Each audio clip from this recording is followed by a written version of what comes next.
Reference था तो उनका वीज़ा भी लग गया और इंडिया तो पॉसिबल होता ही नहीं, में ना शेडी एरियाज भी होते हैं, तो रिग्रेट तो मुझे तब भी नहीं है और आज भी नहीं है।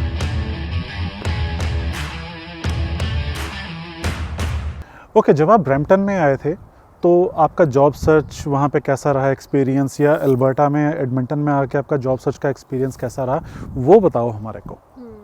मैं जब आई थी तब उतना रश नहीं था जितना कि अभी अभी है करंटली। तो जब मैं आई थी तो मेरा फ्रेंड ऑलरेडी कर रहा था एक जगह पे जॉब, तो उसने मुझे बोला कि यहाँ पे हायरिंग हो रही है करके, तो अगर ऐसा हो तो तू इधर अप्लाई कर दे। फिर मैंने वहाँ पे मेरे फ्रेंड के थ्रू अप्लाई कर दिया।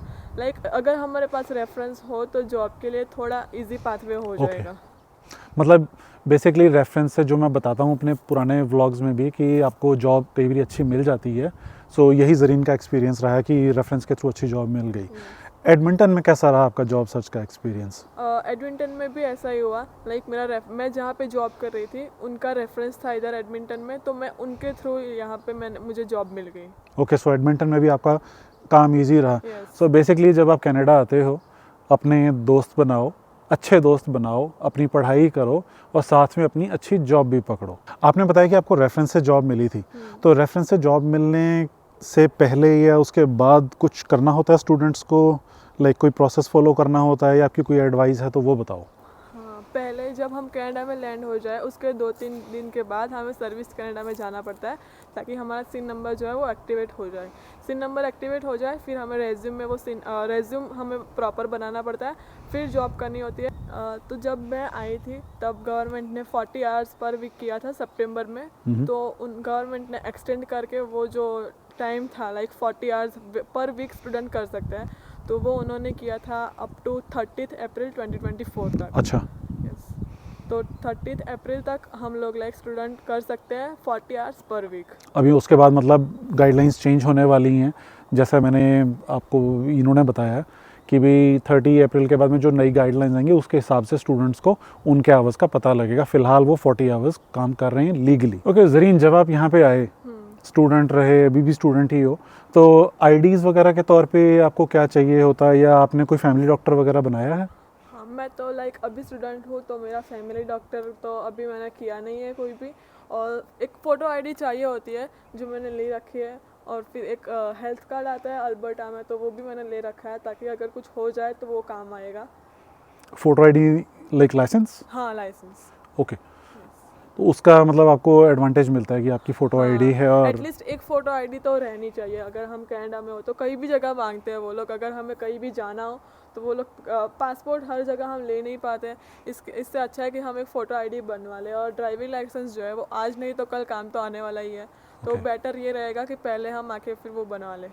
तो अपनी आईडी बनवाओ, कनाडा आके सिन नंबर लो, हेल्थ कार्ड बनवाओ, और उसके बाद आगे अपनी प्रोग्रेस के लिए एफर्ट्स करो।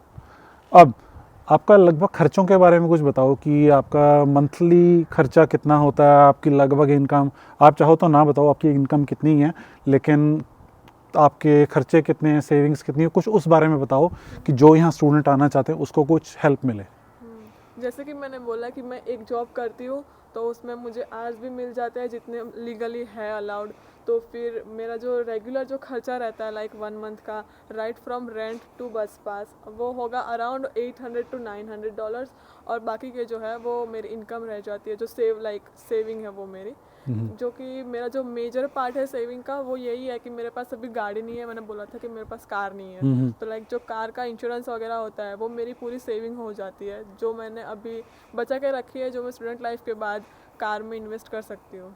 इनका कहना बिल्कुल ठीक है, मैं एक्सपीरियंस से बता रहा हूँ, अगर आप कार लेते हो तो आपकी इंश्योरेंस, आपका गैस का खर्चा, क्योंकि गैस बहुत एक्सपेंसिव है, सो आके इमीडिएटली एज अ स्टूडेंट आप ये खर्चे ना करो, कुछ सेविंग्स पे काम करो, कुछ पैसे बचा के रखो ताकि आपको जब ज़रूरत हो, अगर इमिग्रेशन कंसल्टेंट को मिलना है या कोई दवाई ख़रीदनी है तो एटलीस्ट आपके पास पैसा हो। कि ज़रीन, जब आपकी स्टडी कंप्लीट होती है तो आपको कॉलेज की ओर से कोई हेल्प मिलती है, या आपका कोई प्लान क्या है आगे करियर एडवांसमेंट का? हाँ, वो एक्चुअली मेरी स्टडी जो है वो नेक्स्ट ईयर अप्रैल में ख़त्म होगी, तो प्रोफेसर ने भी बोला है और हमने भी प्रोफेसर को बोला है, तो उन्होंने हमें बोला है कि हम आपको रेफरेंस देंगे, उस रेफरेंस के थ्रू आपको अप्लाई करना पड़ेगा। प्रायोरिटी उनको मिलेगी जिनकी अटेंडेंस सही हो, और जिनके जो जीपीए है वो जीपीए का स्कोर है वो सही हो, जो कंप्लीट असाइनमेंट करता हो अपने डेडलाइन से पहले। मेरे टाइम में तो जीपीए होता ही नहीं था, मुझे मालूम नहीं है इस बारे में। अच्छा। सो हमारे टाइम में तो सिर्फ परसेंटेज होती थी। हाँ। सो या गुड टू नो कि ये प्रोफेसर्स हेल्प करते हैं। कोई प्लेसमेंट होती है, जॉब प्लेसमेंट जैसे इंडिया में होती है, यूनिवर्सिटी पे कंपनीज आती हैं, ऐसा कुछ होता है क्या? हाँ, वैसे कॉलेज वालों ने बोला है हमें कि हम आपको रेफरेंस देंगे, वो आपको एटलीस्ट टू महीने तक 2 मंथ्स तक हमें जॉब के लिए वो रखेंगे। फिर हमारे परफॉर्मेंस के ऊपर डिपेंड है कि हम वो कंटिन्यू करेंगे कि नहीं करेंगे, हमारा कैसा रहा थ्रू आउट 2 मंथ वगैरह। ओके ज़रीन, सो आप इंटरनेशनल स्टूडेंट हो, आपके साथ में डोमेस्टिक स्टूडेंट्स कुछ कैनेडियन सिटीजन्स या पीआर लोग भी पढ़ते होंगे। आपको क्या फ़र्क लगा, क्योंकि यहाँ पे कनाडा में इस टाइम इंटरनेशनल स्टूडेंट्स की इमेज थोड़ी सी बुरी नज़र आती है एज़ पर मीडिया या as per YouTube videos? Actually बहुत ही बड़ा डिफरेंस है। मेन तो यही है कि जो डोमेस्टिक स्टूडेंट हैं उनको होम सिकनेस या लोनलीनेस जो है वो कम लगेंगी as compare to international students, क्योंकि जो इंटरनेशनल है वो तो ऑफकोर्स पढ़ने आते हैं, अपना करियर बनाने आते हैं। जॉब तो एक ऑप्शन है कि उनको करना ही पड़ता है कि लाइक वो इधर फीस भी बहुत है लाइक इंटरनेशनल की और डोमेस्टिक की। कितना फ़र्क है फीस में? मतलब उनकी होती है हमारे से लाइक 3-4 टाइम्स कम होती है उनकी as compare to international. So as international student आपकी फ़ीस 3 और 4 टाइम्स ज़्यादा होती है as compare to local Canadian citizens and PR. हाँ, तो अगर हम लाइक इंडिया में तो कह नहीं सकते कि हमें इतनी फ़ीस भेज दो, पेरेंट्स को बोल नहीं सकते वगैरह करके, तो उसके लिए हमें जॉब करनी पड़ती है। अदरवाइज़ ऐसा ज़रूरी नहीं है कि सिर्फ जॉब करने ही आते हैं, क्योंकि जो भी आते हैं वो यही सोचते हैं कि कितने टाइम तक हम लोग मिनिमम वेज पे जॉब करेंगे, कभी ना कभी तो फील्ड जॉब करनी ही है, क्योंकि पढ़ना is the only like priority. Okay, so आप पढ़ते भी हो और काम भी करते हो, स्किल्स भी एक्वायर करते हो, सारा कुछ, मतलब स्ट्रगल काफ़ी लंबी होती है। हाँ, तो इसीलिए लाइक डोमेस्टिक और इंटरनेशनल में यही एक डिफरेंस है कि जो होम सिक कभी कभार तो घर की याद भी बहुत आती है, तो लेकिन पापा मम्मी को बताया घर की याद आती है? हाँ, एक्चुअली उनका फिर विजिटर वीज़ा भी अप्लाई किया था मैंने। अच्छा। तो उनका वीज़ा भी लग गया और maybe they are planning to come in the upcoming next year. Good girl कि मम्मी पापा का वीज़ा अप्लाई किया अपनी कमाई से और उसके बाद में वीज़ा लगा भी है। Congratulations to you. Thank you. Okay Zareen, so जब आप कनाडा में यहाँ पे आपकी स्टडी कंप्लीट जल्दी होने वाली है, आप जॉब भी कर रहे हो, आपके पेरेंट्स भी आने वाले हैं, तो आपको क्या लगा कि आपको कनाडा आके कोई रिग्रेट तो नहीं हुआ, कोई ऐसा तो नहीं फील हुआ कि बहुत बड़ी गलती कर दी कनाडा आके? नहीं, रिग्रेट तो लाइक बिल्कुल भी नहीं है, क्योंकि अगर मैं इंडिया होती तो इतनी इंडिपेंडेंट नहीं होती कि जितना मैं अभी अर्न कर रही हूँ। फाइनेंशियली भी मैं स्टेबल हूँ, अपनी फ़ीस भी मैं खुद पे कर रही हूँ, अपने खर्चे भी मैं खुद कर That's रही हूँ, good. अपने ड्रीम्स भी जो छोटे छोटे हैं वो मैं कंप्लीट कर रही हूँ। तो वैसा इंडिया तो पॉसिबल होता ही नहीं। लाइक इंडिया तो पेरेंट्स होते ही है सब कुछ करने के लिए, और इधर हम खुद ही अपनी फैमिली है, लाइक खुद ही है जो भी है वो। आपने बड़ी अच्छी बात बोली, क्योंकि मेरा यह सोचना है कि जब कोई लड़की अकेले अगर बाहर जाना चाहती है तो उसकी सेफ्टी का क्या पेरेंट्स को कंसर्न होता है, आप उस बारे में कुछ बताओ, क्योंकि आपके पेरेंट्स को भी कंसर्न रहा होगा कि लड़की अकेली जा रही है। हाँ, मेरी तो फैमिली भी इधर है, और मैंने ये प्रोविंस लाइक चूज़ किया तो उससे पहले मैंने अपना जो मैं कहाँ पे रहने वाली हूँ वो जो एरिया है वो पहले मैंने देखा कि वो एरिया गर्ल्स लोगों के लिए सेफ़ है या फिर अनसेफ है, कैसा नहीं है। मतलब कई सिटियों में ना शेडी एरियाज़ भी होते हैं, तो हमें पता होना चाहिए पहले से ही कि कौन से एरिया में हमें जाना चाहिए या फिर अकेले जाना चाहिए, किसी के साथ जाना चाहिए। Important point. तो उस हिसाब से फिर मैंने अपना एरिया सिलेक्ट किया और मैं वहाँ पे रह रही हूँ, तो वहाँ सेफ्टी का तो इश्यू है ही नहीं। लाइक बहुत सेफ्टी है उस जगह पे जहाँ पे मैं रह रही हूँ। सो पेरेंट्स को डरने की ज़रूरत नहीं है कि अगर हाँ। लड़कियां अकेले आ रही हैं तो उनको घबराने की ज़रूरत नहीं है। हाँ, और फिर फ्रेंड्स भी मेरे तो लाइक इंडिया से कोई फ्रेंड इधर है नहीं जो इंडिया से मेरे साथ इधर तक आए हो, लेकिन इधर जो मेरे फ्रेंड्स बने वो बहुत ही अच्छे हैं, और वो हमारे ऊपर डिपेंड करता है कि हम किस ग्रुप में लाइक जा रहे हैं, कौन से फ्रेंड्स के, क्योंकि फ्रेंड्स जो है वो फैमिली बन जाते हैं एक पॉइंट पे, क्योंकि वो भी हमारे जैसे ही होते हैं अकेले, तो एक दूसरे को लाइक अच्छा लगता है। बहुत सारे फ्रेंड के सर्कल हो तो लोनलीनेस भी नहीं मिलती, लाइक डिप्रेशन वगैरह तो कोई चांस होता ही नहीं अगर हम फ्रेंड्स के साथ चिल आउट करें। कभी हमें लो फील हो तो कभी उनको कॉल कर सकते हैं। तो रात को ट्रैवल करने में कभी अनसेफ तो नहीं फील होता? नहीं, वैसे बस चलती रहती है अमुक टाइम, मतलब अमुक टाइम तक। अमुक टाइम मतलब मैं गुजराती नहीं हूँ, मैं समझता नहीं हूँ। हाँ, कुछ टाइम तक, ओके तो रात में भी लाइक एरिया वाइज हमें लाइक मेरी तो कॉलेज में ऐसा है कि हमारे जो क्लासेस है वो लेट नाइट तक नहीं होते, तो बस के वैसे तो ज़्यादा प्रॉब्लम होते नहीं है रात को। कुछ टाइम तक बस की जो लिमिट होती है वहाँ तक बस चलती है। और सो मतलब आपको ट्रांसपोर्टेशन में कोई अनसेफ नहीं फील होता है, या आपके फ्रेंड्स अच्छे हैं तो आपको अनसेफ फील नहीं होता है? सो पेरेंट्स, जो लोग अगर कोई क्वेश्चंस हों तो आप कमेंट्स छोड़ सकते हो, ताकि एटलीस्ट हम आपको जवाब दे सकें। तो डरना घबराना नहीं है, अपने बच्चे की परवरिश अच्छी करो ताकि वो आगे अपना फ्यूचर अच्छा बना सकें। Okay Zareen, worst case scenario, मान लो आपको यहाँ PR नहीं मिलती, तो आपको लगता है यार नुकसान किया आपने यहाँ पे टाइम लगा के पढ़ाई करके?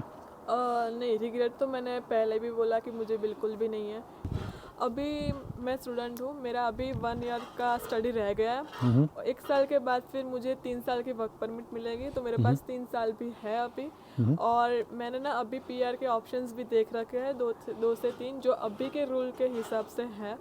और मैं अभी इमिग्रेशन कंसल्टेंट के भी कांटेक्ट में हूँ। सो आपने इमिग्रेशन कंसल्टेंट से ऑलरेडी बात करनी शुरू कर दी है? हाँ। ओके।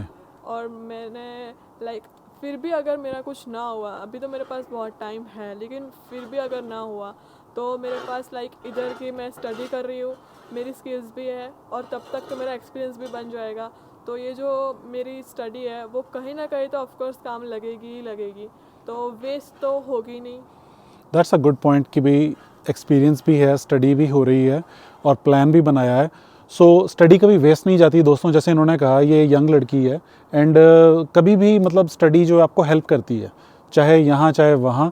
तो अब आपका क्या मानना है कि आपका नुकसान नहीं होगा ना? That is a good thing. Regret तो मुझे तब भी नहीं है और आज भी नहीं है। That's very good. सो इनके कहे के मुताबिक ओवरऑल समरी ये है कि अगर आप एज अ स्टूडेंट आ रहे हो तो अपनी रिसर्च करके आओ सिटीज़ के बारे में, प्रोग्राम्स के बारे में, अपना PR प्रोसेस जो आपने फॉलो करना है, अपनी ऑप्शंस जो आपको चाहिए, अपनी चाहे वो कॉलेज या यूनिवर्सिटी के प्रोफेसर से अगर आपने बात करनी है रेफरेंस की, या अगर आप जॉब्स कर रहे हो तो एक्सपीरियंस आपने बिल्डअप करना है, वो सारी चीज़ें अपनी ऐड करके कोशिश करो कि रिसर्च पहले ही कर रखी हो। और अगर नहीं की है तो अपना जब यहाँ पे कनाडा लैंड कर जाते हो स्टडी के दौरान अपनी जो अपने प्लान्स फॉलो करने हैं उस बारे में अपना करते रहो।